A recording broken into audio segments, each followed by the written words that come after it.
तत्सवितुर्वरेण्यं भर्गो देवस्य धीमहि धियो यो नः प्रचोदयात्।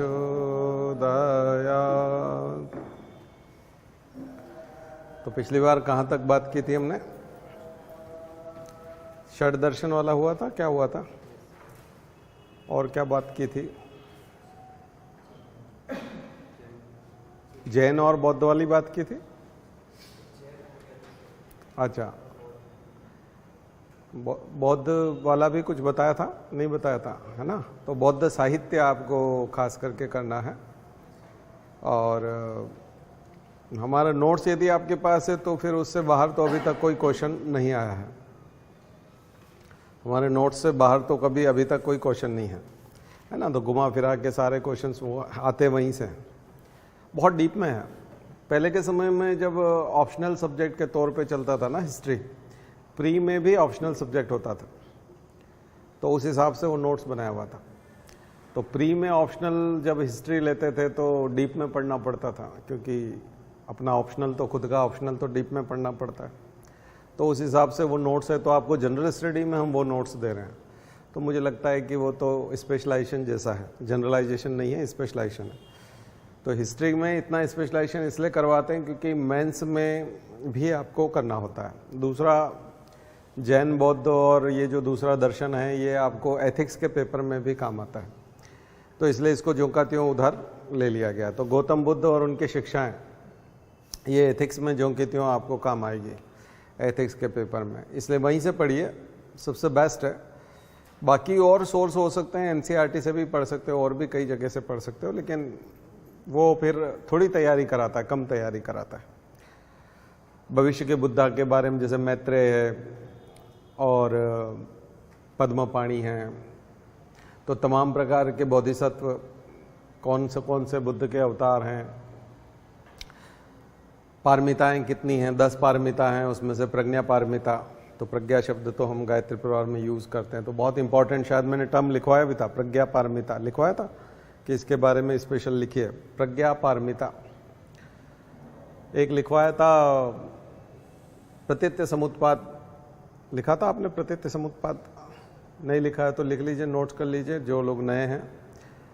डिपेंडेंट ओरिजिन, प्रतीत्य समुत्पाद का मतलब डिपेंडेंट ओरिजिन।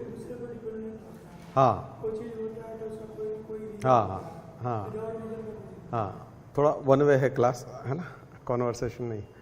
तो डिपेंडेंट ओरिजिन, प्रतीत्य समुत्पाद, यानी कि कुछ ओरिजिन हुआ है तो वो किसी न किसी पे डिपेंड करता है, पहले से जो एग्जिस्टिंग है उसके ऊपर डिपेंड करता है, तो वही ओरिजिन।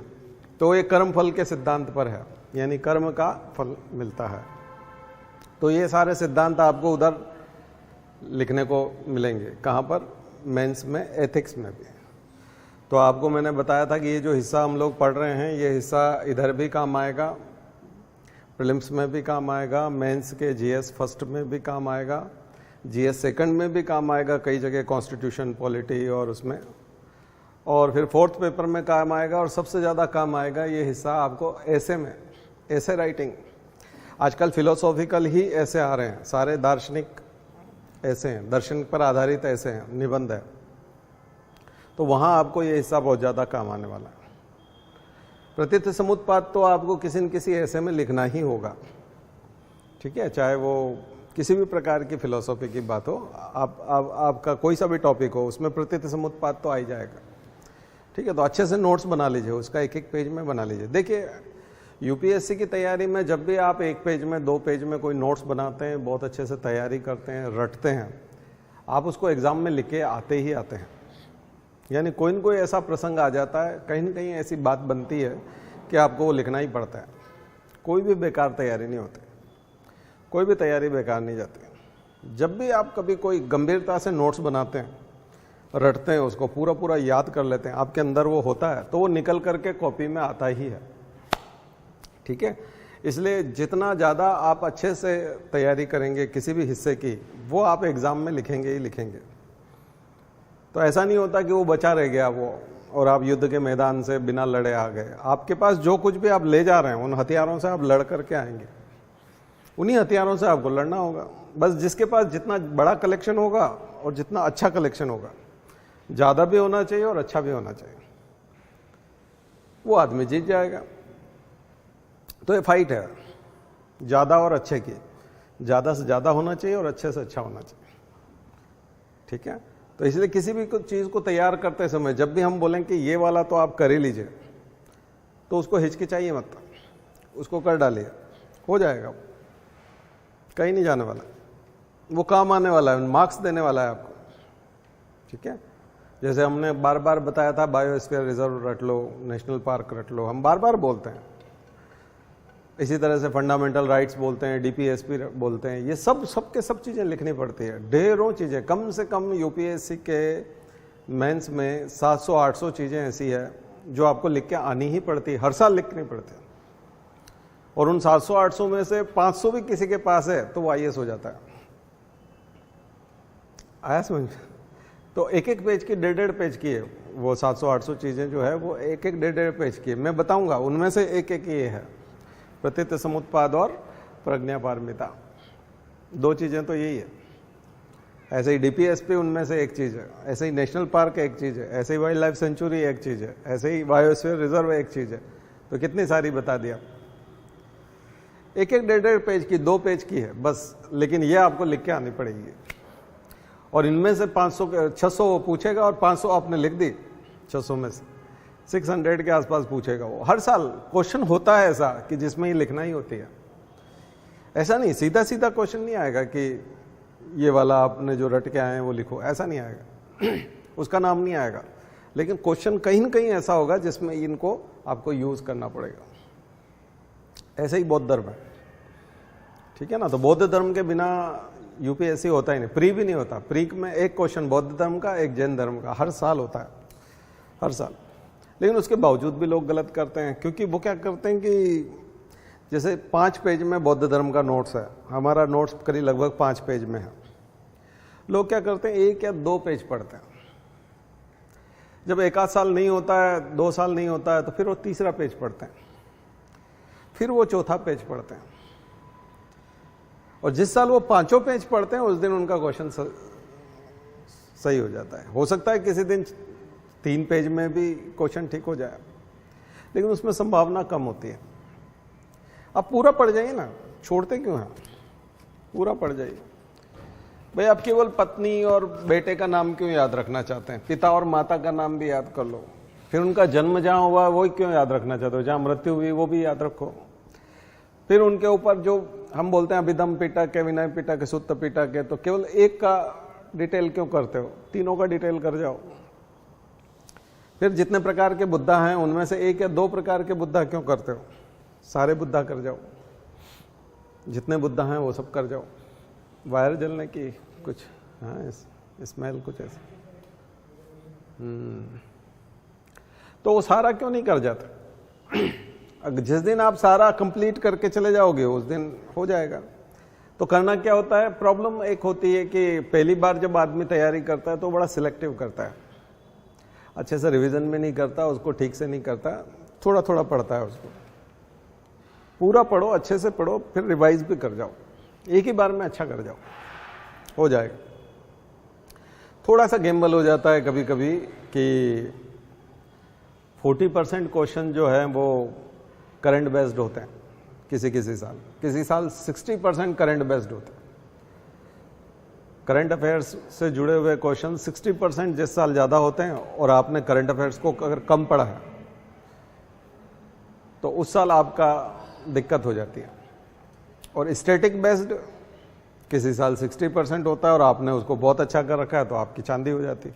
करंट आपने बहुत सारा छोड़ दिया था, किसी साल 60% करंट बेस्ड हो गया और उस साल आपने करंट छोड़ दिया तो फिर दिक्कत आ जाएगी। तो ये थोड़ा सा एक रहता है, तो इसको आपको बैलेंस करना चाहिए कि आप करंट पर भी फोकस करें। इसके लिए मंथली मैगजीन को फोकस कर सकते हैं, करंट उससे हो जाता है। 90% करंट मंथली मैगजीन से हो जाता है। क्रॉनिकल, प्रतियोगिता दर्पण तो खैर थोड़ी सी दूसरी क्लरिकल एग्जाम के लिए हो जाती है, लेकिन क्रॉनिकल यदि आप कर लेंगे तो आपको लगभग 90% आपकी तैयारी हो जाएगी।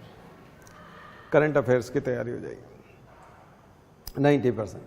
लेकिन क्रॉनिकल रोज 1 घंटा पढ़ते हैं तो आपको 1 महीना लग जाएगा क्रॉनिकल खत्म करने में।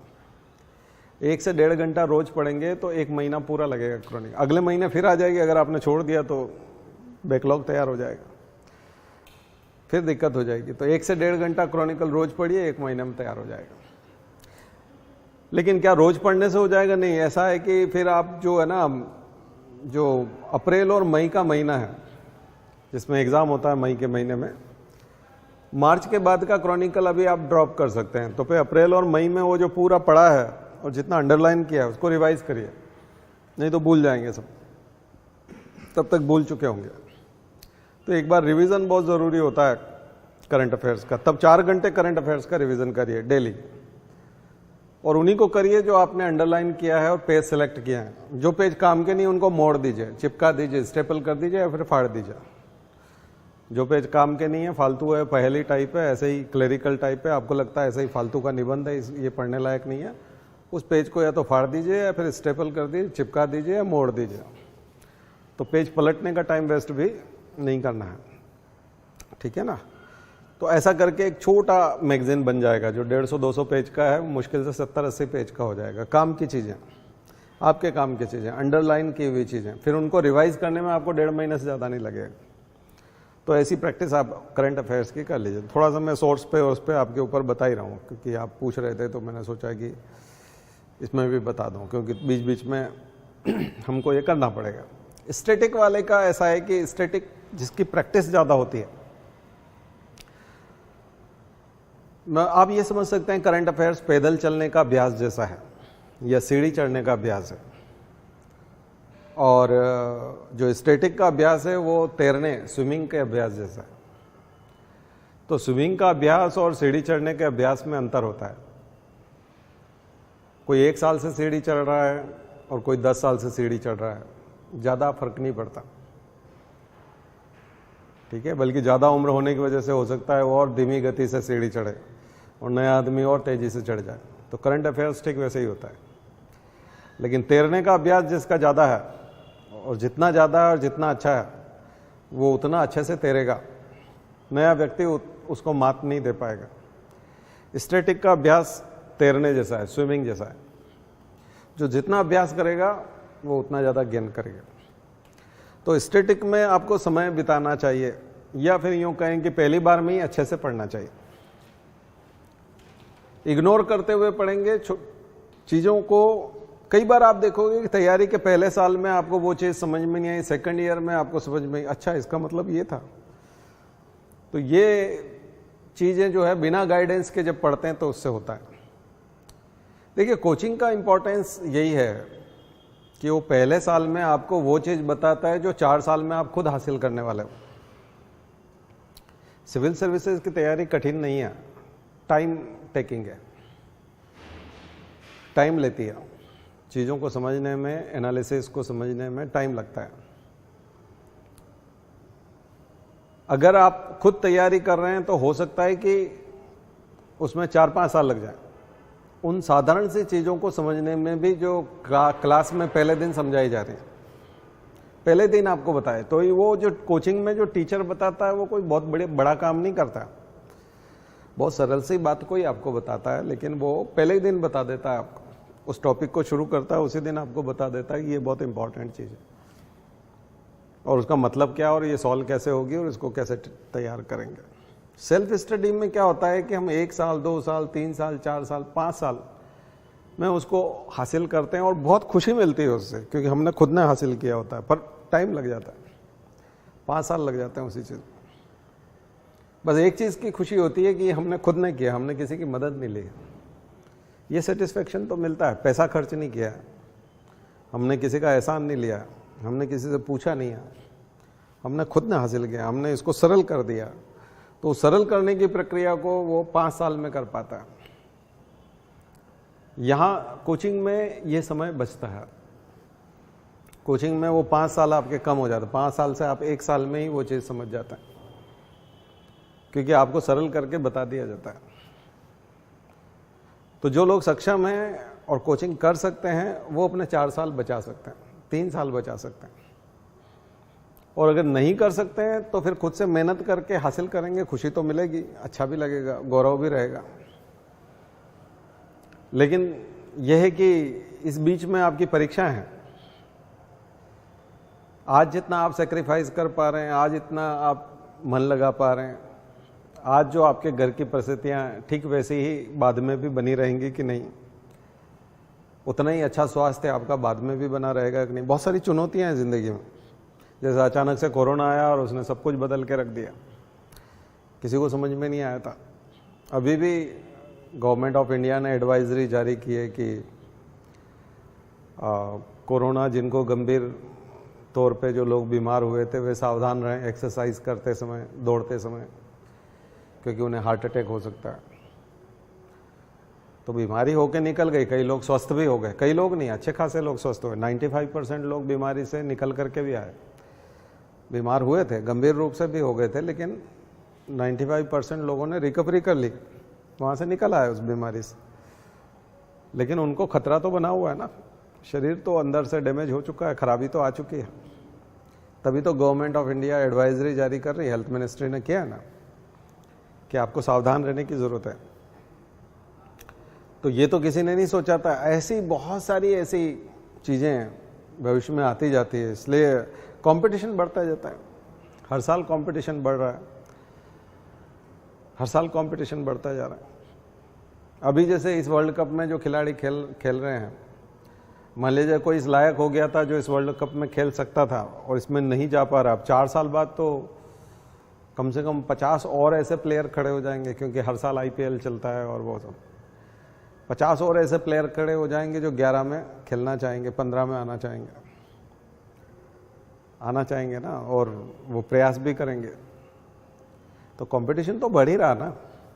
तो इसलिए इस वर्ल्ड कप में अगर कोई खेल गया तो खेल गया, नहीं खेल पाया तो अगले वर्ल्ड कप में उसके चांस बहुत कम है, क्योंकि 50 आप कहेंगे नहीं अगले में तो मैं और परफेक्ट हो जाऊंगा, लेकिन 50 और नए भी तो आ जाएंगे। उभरते हुए बहुत सारे सितारे होंगे जिनके एक से एक रिकॉर्ड होंगे।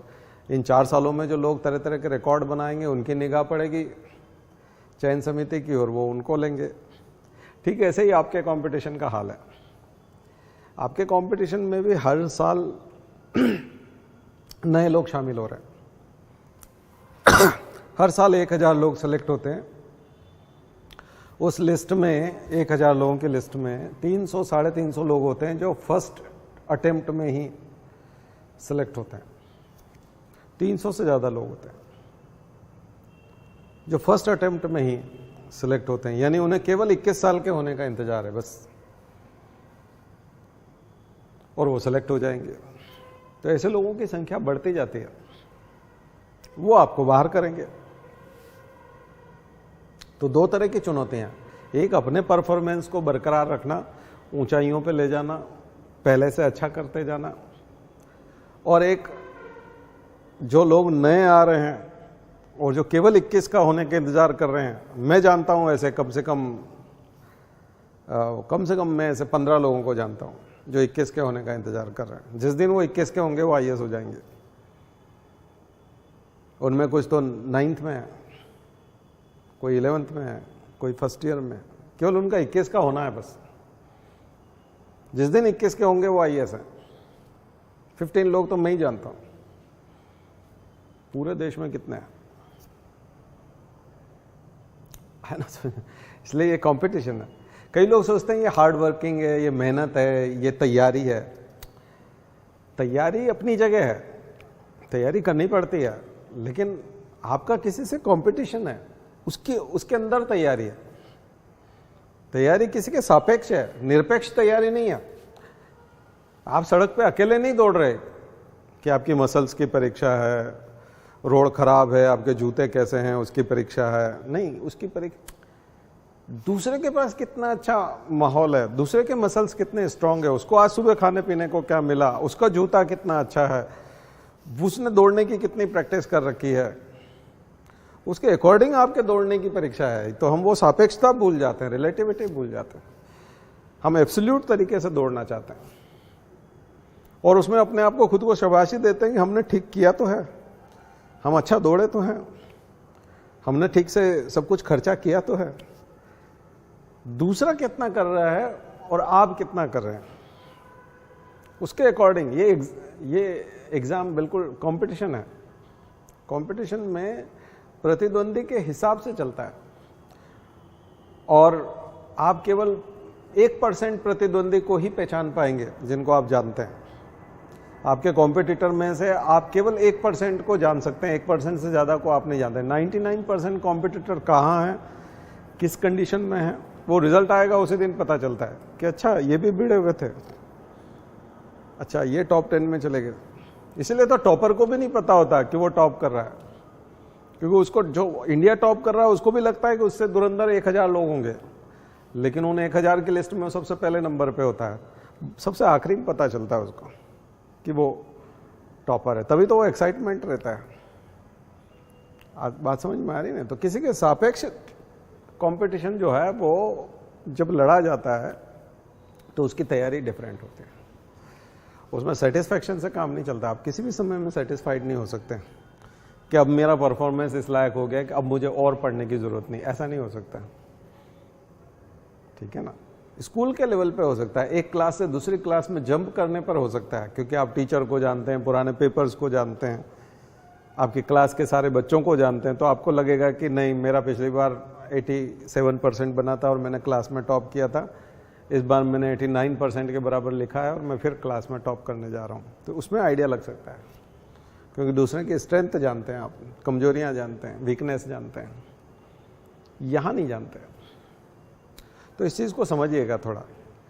और कंपटीशन बढ़ता जा रहा है, तो इसलिए आपको प्रॉपर गाइडेंस में पढ़ना चाहिए, प्रॉपर सिलेबस से पढ़ना चाहिए, प्रॉपर बुक्स से पढ़ना चाहिए। और अगर आप सही दिशा में, सही समय पे, सही मार्गदर्शन में काम करेंगे तो डेफिनेटली 1 आध साल में रिजल्ट आ सकता है, नहीं तो 2 साल में आ सकता है। तो हम यहाँ इसीलिए हैं, आपको एक प्रॉपर गाइडेंस दे रहे हैं। ठीक है? पर उसमें फिर आप है ना किंतु परंतु ना लगाएं। अब जैसे कहा कि 5 पेज में बौद्ध धर्म का नोट्स है, तो पूरा 5 पेज पढ़ जाइए ना, सारे पॉइंट्स याद कर लीजिए। आपको क्यों लगता है कि 1.5-2 पेज पढ़ने से हमें बौद्ध धर्म का काफ़ी कुछ ज्ञान हो गया है और इतना पर्याप्त है और शायद इससे काम हो जाएगा? ये जो आधा अधूरा गड़बड़ आप लोग करते हैं ना, जो छोड़ देते हैं, 3 पेज छोड़ देते हैं, 2 पेज छोड़ देते हैं, वहीं से ऐसे हमने हर टॉपिक में से 2 पेज 3 पेज 2 पेज 3 पेज छोड़े हैं, और 50% क्वेश्चन उन्हीं में से जो छोड़े हैं उनमें से ही बनते हैं, प्रोबेबिलिटी के हिसाब से भी। फिर अगले साल हम संकल्प लेते हैं कि इस बार पूरा कंप्लीट करेंगे, फिर एक आध पेज आलस्य के कारण फिर छोड़ देते हैं। ऐसा भी नहीं कि आप बहुत बिजी थे और आपको टाइम नहीं मिला था, ऐसा भी नहीं था, हमारा मन ही नहीं करता। ये इंडियन मेंटेलिटी है, हम कंप्लीट नहीं करते सिलेबस को, हमको लगता है इससे काम हो जाएगा, इससे काम चल जाना चाहिए, इतने से हो जाता है। और ये हमारे हर काम में है, हर जगह पर है, और वही धोखा देता है, उसी से दिक्कत आती है। ठीक है ना? तो एक तो सिलेबस को कंप्लीट करना सीखें, पूरा करना सीखें। जैसे वर्ल्ड हेरिटेज साइट है, तो जितनी वर्ल्ड हेरिटेज साइट है सारी कर डालो ना, आप 1-2 छोड़ते क्यों हो? सारी कर डालो, आधे पेज में दी हुई है। एक हेरिटेज साइट कितने में? आधे में, 50 से ज्यादा तो नहीं है। रामसर साइट 75 के आसपास है, तो सारी कर डालो। 100 के आसपास नेशनल पार्क हैं, तो सारे पढ़ डालो एक बार, आप देखेंगे फिर भी टाइम बचेगा आपके पास। तो मैं ऐसी 700-800 चीजें बता सकता हूं आपको, अगर वो सारी आपने पढ़ ली एग्जाम के बाद, यानी 75% क्वेश्चंस तो वहीं से आ जाएंगे। आपको तो एग्जाम में 60 ही करने, आपको तो 60 ही करने, 60 में सिलेक्शन हो जाएगा। तो 75% क्वेश्चन तो वहीं से आने, उन 700 चीज़ों में से, 800 चीज़ों में से। तो उनको नोट करते जाइए, जो चीज़ें बताई जा रही हैं उनको नोट करें। तो बौद्ध साहित्य, जिसमें अभिधम्म पिटक, सुत्त पिटक, विनय पिटक, ये सब आते हैं। ठीक है? इसके अलावा भी और दूसरे साहित्य हैं बौद्ध धर्म के जुड़े हुए, हीनयान, महायान, वज्रयान से जुड़े हुए।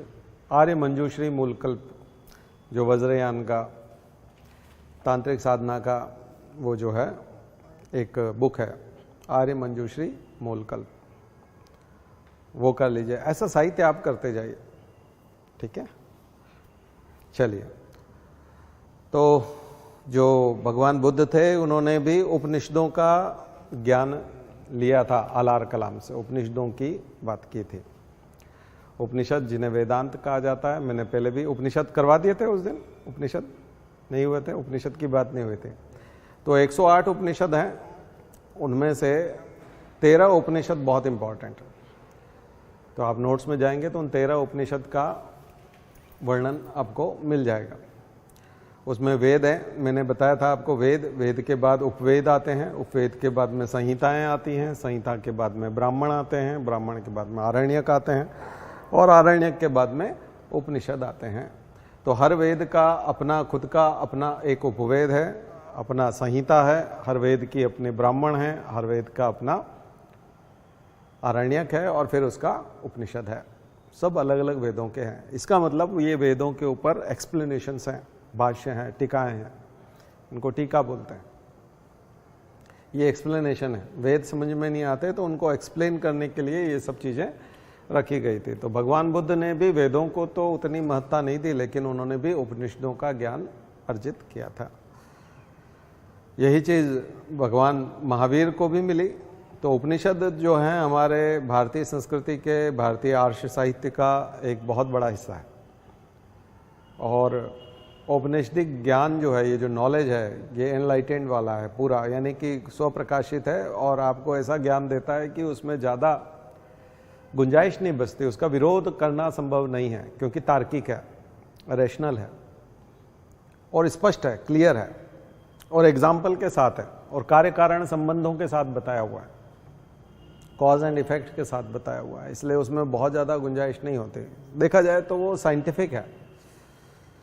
इसलिए दाराशिको उसी से इम्प्रेस रहा था, और उसने 55 उपनिषदों का अनुवाद किया था फारसी में। दाराशिको ने खुद ने किया था, उसने खुद ने किताबें लिखी थी, औरंगजेब का बड़ा भाई। और वो संतों से प्रभावित था, ऋषियों से प्रभावित था, वो गीता पढ़ता था, उपनिषद पढ़ता था, और उन सब का अनुवाद उसने किया।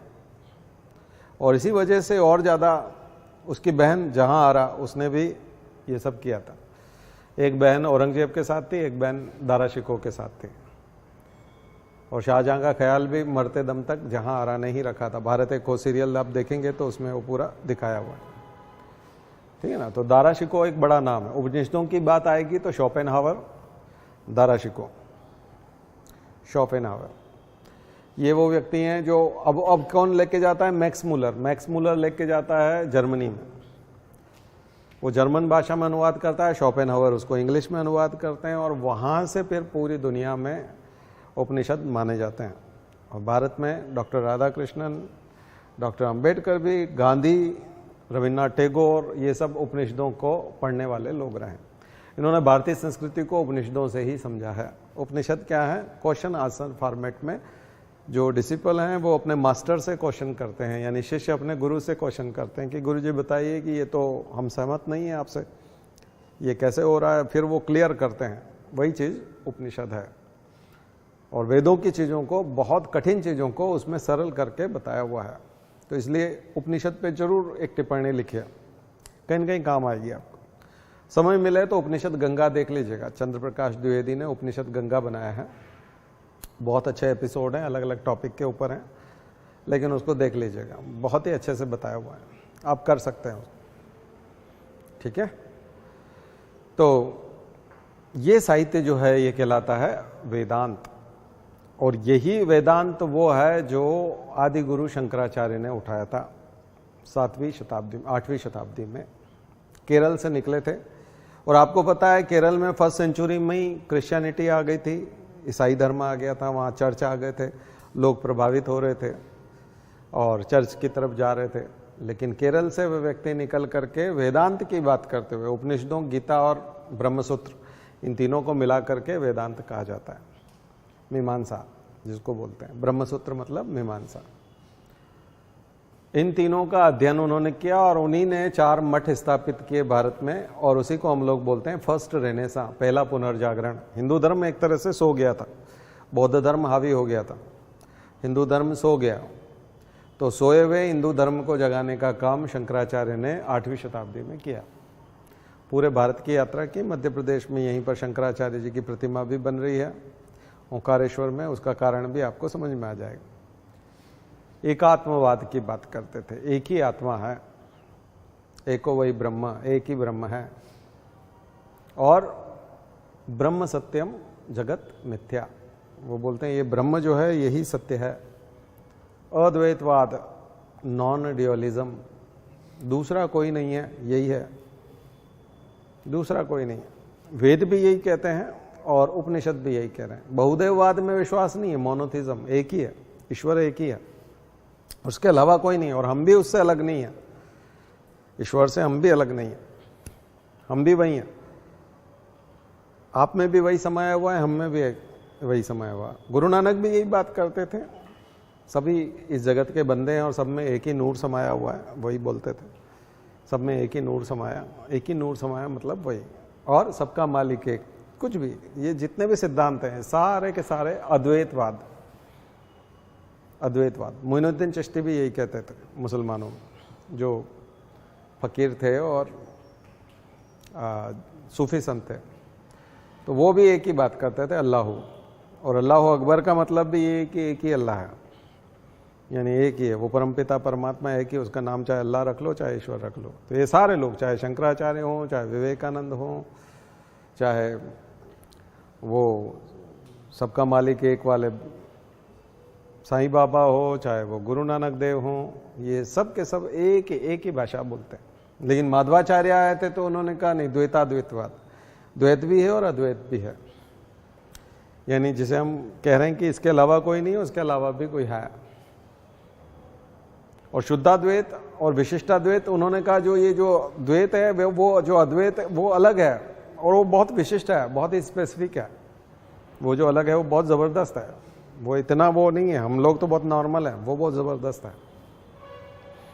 तो ऐसे कई सारे आपको सिद्धांत उसमें से निकलते, वल्लभाचार्य, निम्बार्काचार्य, रामानुजाचार्य, माधवाचार्य, इन सबको पढ़ना है। तो आज का होमवर्क आपका ये, अगली पीढ़ी के सुधार, ठीक है। इसको हिंदू धर्म में सुधार भी कह सकते हैं, इनको हिंदू धर्म में आप सुधार भी कह सकते हैं, या यूं कह सकते हैं कि ये रेनेसा है, पुनर्जागरण है, या इसको कह सकते हैं मध्यकालीन भक्ति संत, क्योंकि सब भक्ति की बात तो कर रहे थे, लेकिन जैसे शंकराचार्य की बात कर रहे थे तो वो ज्ञान योग की बात कर रहे हैं, ज्ञान योग की। अब वो रामानुजाचार्य की अगली पीढ़ी में आप जाकर के देखेंगे तो रामानंद आ जाएंगे, 5वीं पीढ़ी में जाएंगे तो रामानंद आ जाएंगे, वो 15वीं शताब्दी। ये सब हम 11वीं 12वीं तक, शंकराचार्य 8वीं शताब्दी है, फिर 11वीं 10वीं 11वीं 12वीं शताब्दी तक बात कर रहे हैं, फिर एकदम से 15वीं शताब्दी में जाकर के वहाँ आपको कबीर के गुरु आ जाएंगे, रामानंद आ जाएंगे, सूरदास के गुरु आ जाएंगे। सूरदास के तो वल्लभाचार्य जी थे, लेकिन रैदास के गुरु आ जाएंगे, मीराबाई के रैदास, रविदास, पीपा, संत पीपा, सेना नाई, नाइयों के जो गुरु हैं वो भगवान माने जाते हैं, सेन, इसलिए नाई जाति के लोग सेन लिखते हैं सरनेम, वो सेना, तो संत थे, वो भी संत है। ऐसे ओबीसी कास्ट के, लोअर कास्ट के आपको संत मिलेंगे, भक्ति संत, जो रामानंद जी के शिष्य थे। अधिकांश लोग जो थे वो रामानंद जी के, हिंदी भाषा में अपने दोहे लिखते थे, कीर्तन लिखते थे, भजन लिखते थे। तो ये अलग साहित्य है, ये साहित्य भी पढ़ना है आपको, ये अगला साहित्य, अगला चरण। यहां से भी क्वेश्चन आता है, और अब रीजनल वाले भी मिलेंगे। ये तो हमने आपको सेंट्रल इंडिया का, नॉर्थ इंडिया का, बनारस और प्रयागराज और यहाँ के लोग बता दिए जो यहाँ क्रांति कर रहे थे। उसमें सबसे इंपॉर्टेंट व्यक्ति हैं कबीर, और वो कबीर वही हैं जो अद्वैतवाद की बात कर रहे हैं, दूसरा कोई नहीं है। बट वो जो दूसरा कोई नहीं है, इसका मतलब एक तो है, वो जो एक है वो निर्गुण है। वो बोलते हैं उसको आप ऐसे आकृति नहीं दे सकते, वो दिखता नहीं है और उसका आकार नहीं बना सकते, निराकार रूप में पूजना होगा। पूजना ही नहीं है, उसको तो फॉलो करना है, उसकी बात माननी है। तो कबीर बिल्कुल अलग स्टाइल है, उनका स्टाइल बिल्कुल डिफरेंट। वो बाद में सूफियों ने लिया है, कबीर का स्टाइल ही सूफियों ने लिया। इसलिए कैलाश खेर जितने भी गाने गाते हैं तो वो सूफी गाने, लेकिन उसमें कबीर वाले गाने बहुत होते हैं। वो ईश्वर को और अपने मिलाप को और उसको मृत्यु को और उसका उत्सव मनाते हैं। वो ईश्वर को बहुत नजदीक मानते हैं, एक ही मानते हैं। उसमें मिल जाना मतलब बहुत बड़ा काम है, ईश्वर में मिल जाना।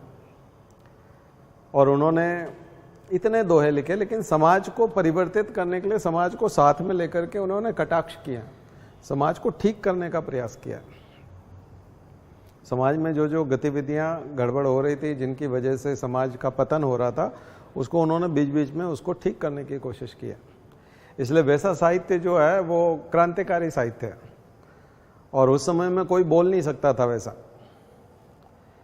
ठीक है, लेकिन उस व्यक्ति ने वो आवाज उठाई, ठीक है। तो ऐसे संतों को आप लिख सकते हैं, पढ़ सकते हैं, और इन्हीं को मिला करके फिर उधर आप सिख धर्म जो है वो तमाम जो 10 गुरु हैं, उसके बाद वो 10 गुरुओं ने लास्ट में तय किया कि हम जो है केवल अब गुरु ग्रंथ साहिब की पूजा करेंगे, अब नया गुरु नहीं होगा, कोई भी किसी व्यक्ति को अब गुरु नहीं बनाया जाएगा। तो उसमें जो संकलन है वो इन्हीं लोगों का है, इन भक्ति संतों के जो पद हैं, उनके जो स्टेंजा हैं, उन्होंने जो लिखे हैं, उन्हीं को उसमें शामिल किया गया।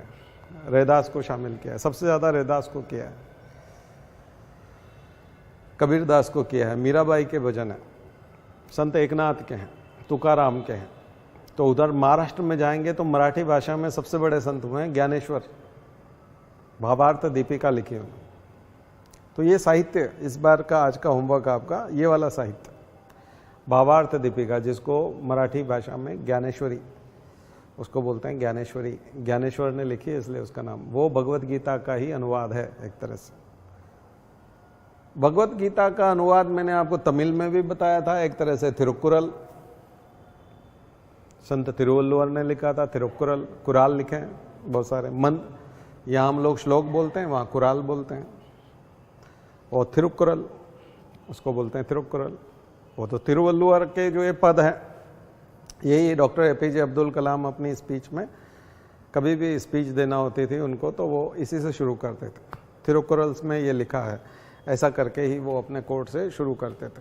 तो मुसलमान भी पढ़ते हैं। थिरुकुरल एक सेक्युलर टेक्स्ट है, वैसे गीता भी सेक्युलर टेक्स्ट है, लाइफ स्टाइल के बारे में बताता है, ठीक है ना। वैसे ज्ञानेश्वरी भी सेक्युलर टेक्स्ट हुआ, लेकिन हिंदुओं का तो है ही, क्योंकि संत ज्ञानेश्वर, लेकिन संत ज्ञानेश्वर को भी वहाँ के विद्वानों ने, ब्राह्मणों ने, उस समय के पंडितों ने बहुत सताया, उनके ऊपर बहुत सवाल उठाए। ये जितने लोग हैं ये सब स्ट्रगल से आए हैं, क्योंकि परंपरागत जो कर्मकांड थे, कर्मकांड थे, और जो ये जो सेक्रीफाइशल रिचुअल्स थे, ये जो सारी चीज़ें थी, जो यज्ञ कर्मकांड थे, मंत्र थे, इन सब में जो अंधविश्वास था, पाखंड था, उसकी वजह से दुकानदारी बंद होती थी, पूरे वर्ग की दुकानदारी बंद हो जाती थी, उनका पैसा कमाना बंद हो जाता था। तो फिर वो उठ खड़ा होता था, विरोध करने के लिए उठ खड़ा होता था। उस समय में एक तरह से हत्याएं भी हुई होंगी, युद्ध भी हुए होंगे इसके ऊपर, कि आप ये ऐसी बात कर ही कैसे सकते हैं। उन लोगों को उनके ऊपर इनाम रखा जाता होगा, उनको ढूंढा जाता होगा, उनको सताया जाता होगा। तो क्रांतिकारी बात करना, कहना इतना आसान नहीं, लेकिन ये सभी भाषाओं में कही गई है। शंकर देव ने आसाम में कही है, और महाप्रभु चैतन्य ने बंगाल में कही है, और संत एकनाथ, तुकाराम और नामदेव और ज्ञानेश्वर ने महाराष्ट्र में कही है। तो आपको ये जो संत हैं पूरे देश में मिलेंगे, पूरे देश में, जहाँ जहाँ पर भी पाखंडवाद था, जहाँ पे भी आडंबर थे, जहाँ जहाँ पे भी धर्म को पैसा कमाने का माध्यम बना लिया गया है, वहाँ लोग उठ खड़े हुए, उन्होंने क्रांतियाँ की। ये कुरीति बन गई थी ना, कुरीति बन गई थी, क्योंकि धर्म जो है वो किसी के पेट पालन का साधन नहीं बन सकता। धर्म तो जीवन, धार्यते इति स धर्म, जीवन जीने का नाम धर्म है, जीवन में धारण करने का नाम धर्म है, और ये तो सर्वसुलभ होना चाहिए। तो ईश्वर और किसी साधक के बीच में, ईश्वर और भक्त के बीच में, भक्त और भगवान के बीच में मीडिएटर की क्या ज़रूरत है? मिडिल मैन की कोई आवश्यकता नहीं है, बिचौलिए की कोई आवश्यकता नहीं, उसका कोई रोल होना भी नहीं चाहिए। कोई व्यक्ति इतना बड़ा नहीं हो सकता कि वो मिडिल मैन बने, वकालत करे, और भगवान के और आपके बीच में कोई वकालत की, जैसे आपको अपने पिता के बीच में किसी के साथ वकालत की ज़रूरत नहीं है, मोहल्ले का कोई व्यक्ति उठ के नहीं आपके पिता से मैं बात करवा दूंगा, तो कितनी बुरी स्थिति है इसका मतलब। तो भगवान तो पिता की तरह है। प्रहलाद ने तो पिता की तरह ही पूजा था, ध्रुव ने तो पिता की तरह ही पूजा था, उनने तो पिता की तरह ही माना था उनको, भगवान को। और ये जब स्थिति आ जाती है तो वही अद्वैत हो जाता है, यानी आप में और मेरे में तो कोई अंतर ही नहीं है। तो बीच में कहाँ से, बीच में आने की तो जगह ही नहीं है ना। भगवान के और हमारे बीच में कोई आ जाए उतनी जगह बचती नहीं है, और आपको बचानी भी नहीं चाहिए। हम लोगों को भक्ति का भाव ही ऐसा लेके आना चाहिए कि बीच में कोई घुस ही ना पाए, कोई बिचौलिया ना घुस पाए जो सौदा करा दे हमारे और उसके बीच में। जरूरत ही क्या है उसकी। रैदास इसीलिए गंगा माता तक भी नहीं पहुंचे थे ना, उन्होंने कहा नहीं, मेरी कठौती में ही गंगा है, जिसमें मैं चमड़ा धोता हूं वो जो पानी है वही गंगा है, मुझे जाने की जरूरत नहीं। बोले आप जनेऊ नहीं पहनते? उन्होंने कहा जनेऊ मेरे अंदर है। इसलिए राम और हनुमान अलग नहीं थे, उन्होंने ऐसे सीना चीर के बता दिया वो तो अंदर है, बाहर नहीं है, डिफरेंस नहीं है। तो जहां जहां डिफरेंस माना गया वहां पर मिडिल मैन को घुसने की अनुमति मिली, और फिर मिडिल मैन ने कमाना शुरू कर दिया। इसी को पाखंडवाद, आडंबरवाद और तमाम हम लोग समस्याएं बोलते हैं। यही कुरीतियां थी, और इन्हीं कुरीतियों ने हिंदू धर्म को सुलाया है। इसलिए फिर से जगाने की जरूरत पड़ी, इसलिए उसको रेनेसां कहते हैं, पुनर्जागरण। फिर कोई देवदूत आता है, वो फिर से सब लोगों को जगाता है। बार बार हिंदू धर्म सोता है क्योंकि बिचौलिए, मिडिल मैन सुलाते हैं, हिंदू धर्म को सुला देते हैं। क्योंकि जो मूल मर्म है, जो वेदांत है, जो शिक्षाएं हैं, गीता है, मीमांसा है, जो एक्सप्लेनेशन है, वो समझने ही नहीं देते। ईश्वर की भाषा को समझने नहीं देते, भाषा पे कब्जा हो जाता है। ईश्वर के संदेशों को मिसअंडरस्टैंडिंग कर दिया जाता है, उसमें मिलावट कर दी जाती है, संदेशों को भ्रमित कर दिया जाता है, तो उससे फिर गलत चीजें उत्पन्न हो जाती है। गलत चीजें उत्पन्न हो जाती है तो जो बुद्धिजीवी हैं, जो पढ़े लिखे लोग हैं, वो फिर उस धर्म को बेकार बोलने लगते हैं। तो बेकार है, इसकी जरूरत ही क्या है, ये तो बहुत ही घटिया है, इसमें तो बलि हो रही है, इसमें तो पशु बलि हो रही है, इसमें तो लोग बैठ करके शराब पी रहे हैं, इसके लोग तो कुकर्म कर रहे हैं, और ये धार्मिक भी बने हुए हैं। हमें ऐसे धर्म को नहीं चाहिए। तो पढ़े लिखे समझदार लोग हमेशा दूर हो जाते हैं।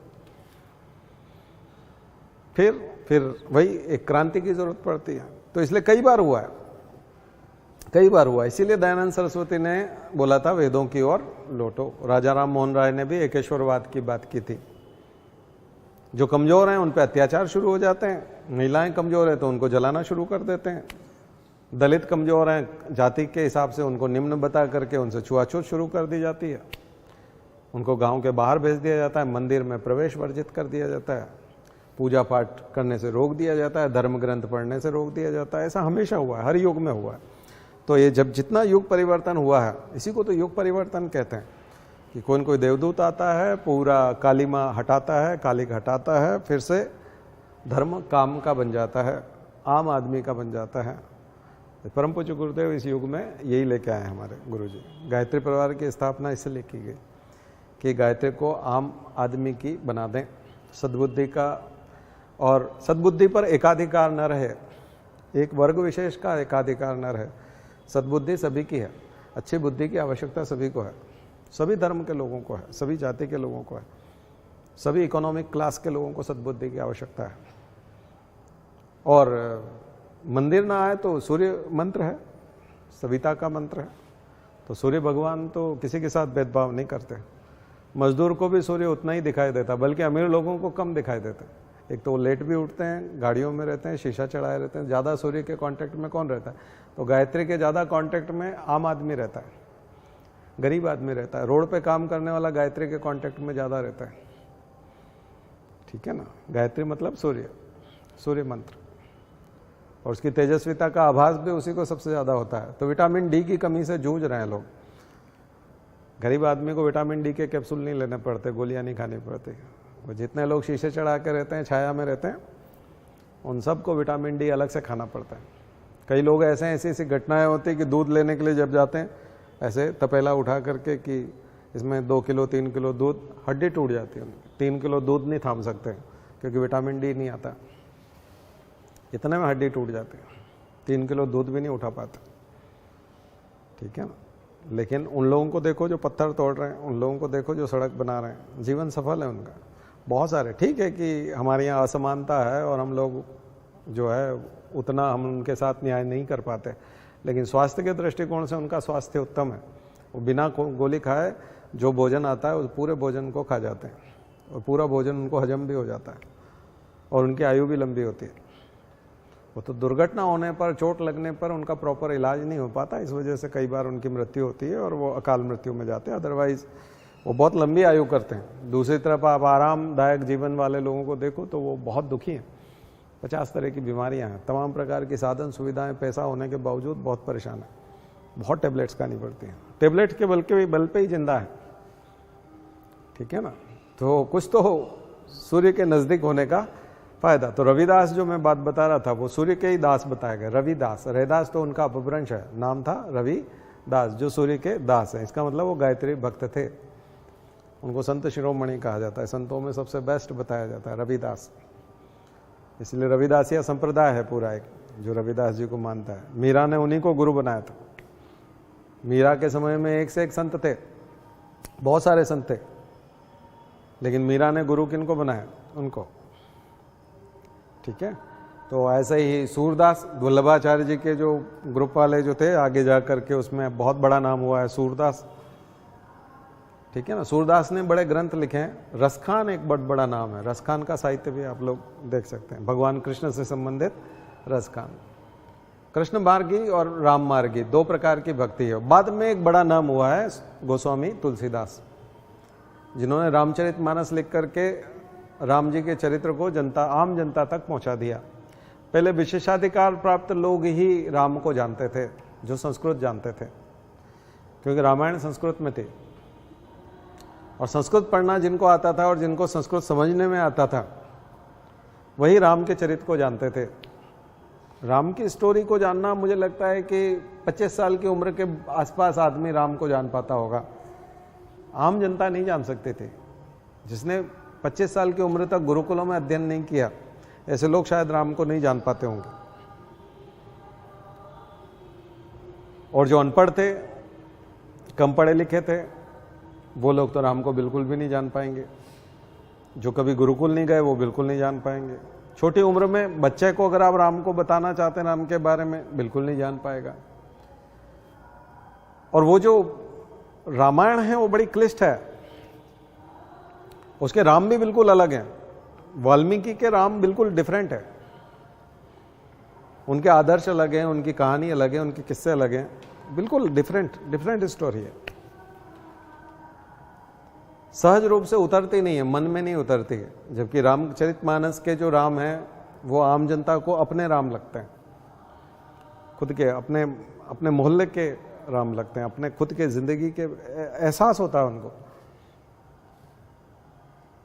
उनका ब्याह होता है उसी तरीके से जैसे आम आदमी का ब्याह होता है, उनकी बारात जाती है। ये सब चीजें आपको वहां नहीं मिलेगी, उस रूप में नहीं मिलेगी। वहां बहुत ही आदर्श, बहुत ही सिद्धांत और बहुत अलग तरह की चीजें हैं। और यहां भक्त और भगवान की तरह उसके भाव में आप खो जाते हैं। वो बड़ा मधुर है, बहुत मीठा है। रामचरितमानस के अंदर जो चौपाइयां हैं, दोहे हैं, बहुत ही मीठे हैं।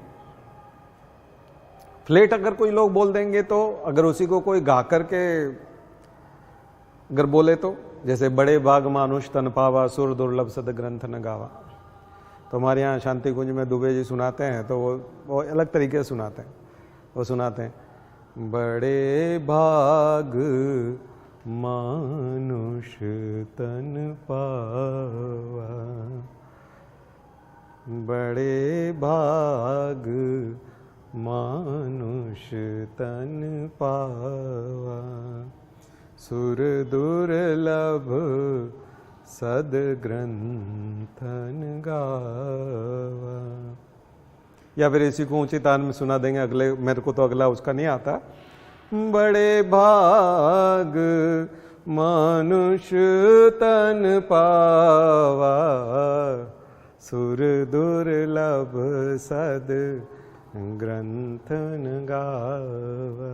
तो गायन शैली में है, इतना सुंदर है, इतना मीठा है कि अगर इसको प्रॉपर सही राग में सही तरीके से सही वाद्य यंत्रों के साथ प्रस्तुत करें तो लोग भाव भक्ति विभोर हो जाएंगे, भाव विभोर हो जाएंगे भक्ति में।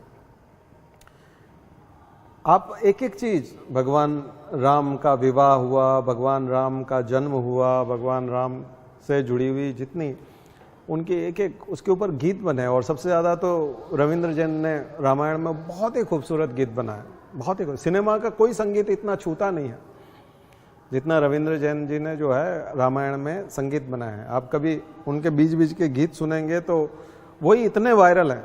अभी भी जो कोरोना के समय में जब रामायण फिर से चलाई गई थी तो करोड़ों लोगों ने फिर से देखा, उसको सराहा। तो रामायण सीरियल की सफलता तुलसीदास जी की वजह से, वाल्मीकि की वजह से नहीं है, क्योंकि तुलसीदास जी उसको बहुत ही ज़्यादा सरल करते हैं और बहुत स्वाभाविक बनाते हैं, उसको बहुत ही स्वाभाविक बनाते हैं। मुझे लगता है कि उनको श्रेय जाता है राम को जन जन तक फैलाने का, जन जन तक पहुंचाने का पूरा क्रेडिट जाता है उनको। उसके पहले वो एक तरह से किसी व्यक्ति विशेष, जाति विशेष, धर्म विशेष, या यूँ कहें कि केवल हिंदू धर्म के एक वर्ग के, एक वर्ण के कब्जे में थे, ताले में बंद थे।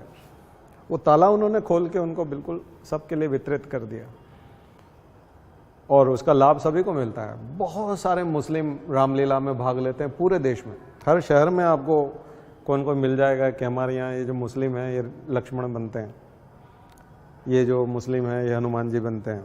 ढेरों जगह रामलीला में पात्र मिल जाएंगे आपको मुसलमान, नहीं तो तबला बजाने वाले हारमोनियम में तो मिल ही जाएंगे। यानी कि उस रामलीला का कहीं न कहीं पार्ट, चाहे वो मंच सजाने में हो, चाहे वो माइक लगाने वाला हो, चाहे श्रोता में बैठ करके सुनने वाला हो, मुसलमान भी मिल जाएगा और उनका पसंदीदा, और वो बोर नहीं होगा, बल्कि वहाँ से एक एक्साइटमेंट और एक ऊर्जा लेकर के जाएगा। तो मुझे लगता है कि ये एक क्रांति थी, रामचरितमानस एक क्रांति थी। रामचरितमानस जो ग्रंथ जितना फैला और जितना उसका मंचन हुआ, उसका बराबर दुनिया में कोई नहीं। वैसे क्रेडिट और भी ग्रंथों को जाना चाहिए था, कालिदास को जाना चाहिए था, जो मैं आपको एक आप YouTube पे एक लेक्चर सुन सकते हैं चंद्रप्रकाश द्विवेदी का, जो नाटक और फिल्म के ऊपर बात कर रहे हैं। सर्च करिएगा YouTube के ऊपर, Chandraprakash Dwivedi on film and theatre, film and theatre के ऊपर सर्च कर लीजिएगा, मिल जाएगा आपको, चंद्रप्रकाश द्विवेदी। तो वो बता रहे हैं उसमें कि अभिज्ञान शाकुंतलम के ऊपर किसी ने फिल्म क्यों नहीं बनाई, किसने रोका था, क्यों हमने इंतजार किया कि महाकवि कालिदास का जो अभिज्ञान शाकुंतलम है वो पहले गेटे के पास जाएगा और गेटे फिर उसको जर्मनी में अनुवाद करेगा और जर्मनी से फिर वापस वो इंग्लिश में आएगा और इंग्लिश में आकर के फिर दुनिया भर में जब उसका मंचन होने लग जाएगा, कई जगह पर थिएटर होने लग जाएगा, यूरोप में जब उसका मंचन होने लग जाएगा, तब इंडिया में लोग उसके बारे में जानेंगे, उसको महान मानेंगे। तो इसका हमने इंतज़ार किया। वो बोलते हैं कि हमारी संस्कृति के उन्नायक हम नहीं बन पाए, हमारी संस्कृति को हम खुद ही बहुत अच्छे से अपने कल्चर को संजो सकते थे, बहुत आगे बढ़ा सकते थे, लेकिन हमने संकोच किया और हमने इंतज़ार किया कि पहले कोई दूसरा करेगा। बहुत सारी चीज़ें हमारा अर्थशास्त्र भी कौटिल्य का है ना, और हमारी बहुत सारी, जैसे मैंने अभी बताया कि रामचरितमानस जब गोस्वामी तुलसीदास जी ने किया तब जाकर के ही बन पाया ना, उससे पहले तो नहीं बन पाया। और फिर वो इंग्लिश में गया होगा और तमाम जगह गया होगा पूरी दुनिया में, तब हमने तो रामायण सीरियल भी तो अभी बनाया 85 के आसपास, यानी 86, 87, 88, 89 इसके आसपास हम लोगों ने बनाया। उससे पहले हमने रामायण पे फिल्में क्यों नहीं बनाई ज़्यादा से ज़्यादा, रामायण पे बहुत अच्छी अच्छी चीज़ें वो क्यों नहीं किया। तो गाँव में रामलीला जरूर होती थी, लेकिन हमने सिनेमा और थिएटर को माध्यम नहीं बनाया, या उसके माध्यम से हमने इसका विकास नहीं किया। और भारत में अभी भी ढेरों ऐसी स्टोरीज़ हैं, हम फॉरेन की, हॉलीवुड की और वहाँ की और बहुत सारी स्टोरीज लेकर के मूवीज़ बनाते हैं। हमारे यहाँ के साहित्य में से लेकर के हम लोग क्यों नहीं बना पाते। तो जब रामानंद सागर जी हमारे गुरुजी से मिलने के लिए गए थे, तब उन्होंने हनुमान जी पे बनाने के लिए बोला था, हिमालय पे भी बनाने के लिए बोला था। उनको कहा था हिमालय की सत्ताओं पे बनाइए। हिमालय के ऊपर बहुत कुछ, हिमालय में बहुत सारी दुर्लभ चीज़ें हैं, हिमालय में बहुत दुर्लभ विचार हैं, बहुत सारी सत्ताएँ वहाँ रही हैं, तो उनके ऊपर क्यों नहीं बना देते। हनुमान जी पे क्यों नहीं बनाते, हनुमान जी बहुत अच्छे पात्र हैं। बाद में आपने देखा है कि उन्होंने बहुत सारी और भी चीज़ें बनाई थी, श्री कृष्ण पे भी बनाया था।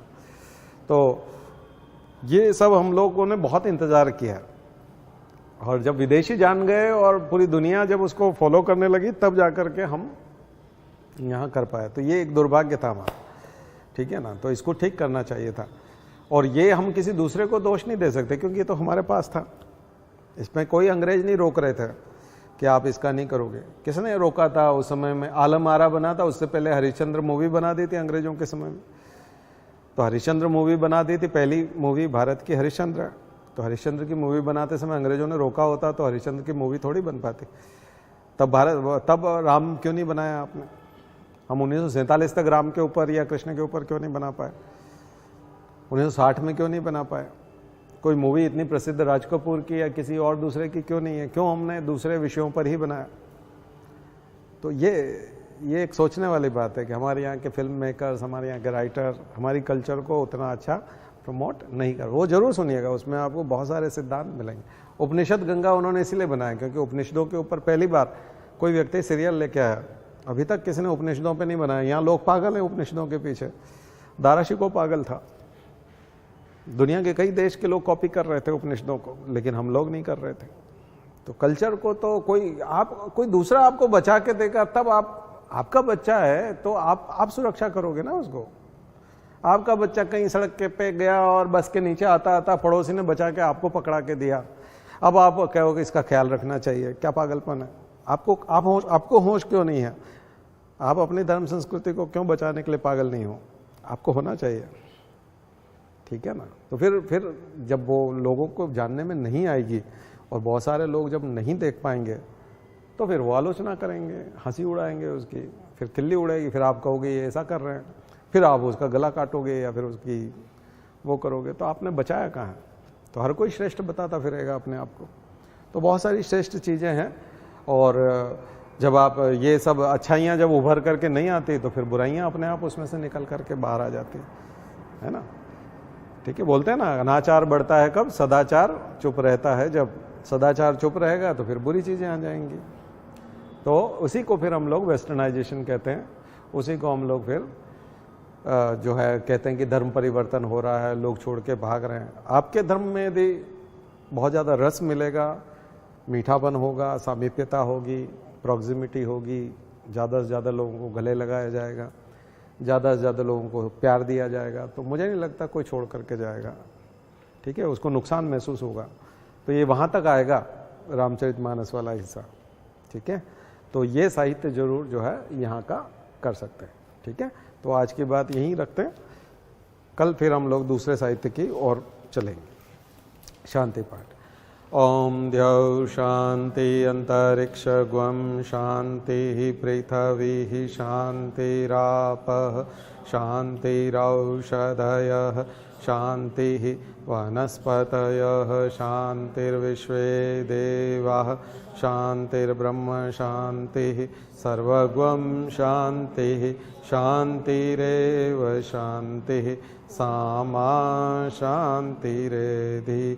ओम शांति शांति शांति सर्वारिष्टासु शांतिर्भवतु। बोले गायत्री माता की, परम पूज्य गुरुदेव की, परम वंदनीय माता जी की। हम सुधरेंगे, हम बदलेंगे, एक बनेंगे। जन्म जहाँ पर, अन्न जहाँ का, ज्ञान जहाँ से, वह है प्यारा। देश की रक्षा कौन करेगा? मानव मात्र, नर और नारी, जाति वंश सब। भारत माता की, भारतीय संस्कृति की